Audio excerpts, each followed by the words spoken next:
Eelmine nädal Euroopa Parlamendis oli plenaaristungite nädal Strasbourgis. Ja ma arvan, et nädala tippsündmuseks oli Kalev Cramo mäng kohaliku klubiga.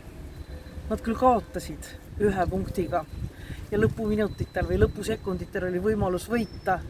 Kahjuks ei võitnud, aga see mäng oli seda väärt, et vaadata ja loodan, et järgmised mängud lähevad paremini. Sisulistest teemadest rääkisime välispoliitikast, Euroopa Liidu Ameerika Ühendriikide suhetest, aga päevakorral oli väga palju ka elektri hinna tõus.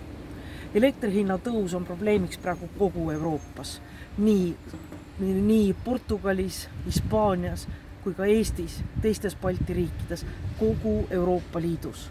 Ja see on väga põhimõtteline küsimus. Kas rohepööre on selleks põhjuseks, miks elektrihinnad tõusevad?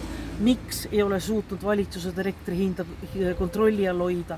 Miks on gaasihinnad põrutanud taevasse? Need küsimusi on palju. Ja nendele kõigile ei ole ühest vastust. Aga fakt on see, et rohepööre ei põhjusta hindade tõusu, vaid põhjuseks on õige aja maha magamine.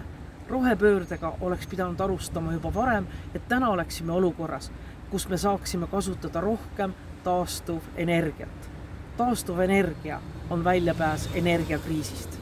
Aga praegu tuleb aidata neid, kellel elektri hind käib üle jõu, kes ei jõua talvel maksta toakütte eest, kallinevate toidukaupade eest, ja see on praegu valitsuse ülesanne.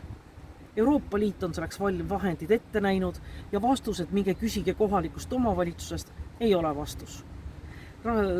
Selleks tuleb leida vahendeid mitte ainult nendele, kes saavad tavapäraseid toetusi kohalikest omavalitsustest, vaid ka ettevõtjatele ja peredele, kes kannatavad kõige rohkem elektri hinna tõusu all. Ja põhimõtteliselt on ka see küsimus kogu Euroopale, kuidas ja mismoodi me saame hakkama rohepöördega, mismoodi me saame hakkama Euroopa Liidu poliitikatega. Ja kuna täna on esmaspäev, 11. oktoober, siis kasutan võimalust, et soovida veel kord õnne ja edu ametisse astuvale presidendile Alar Karisele. Olge terved ja meie kohtume juba nädala pärast.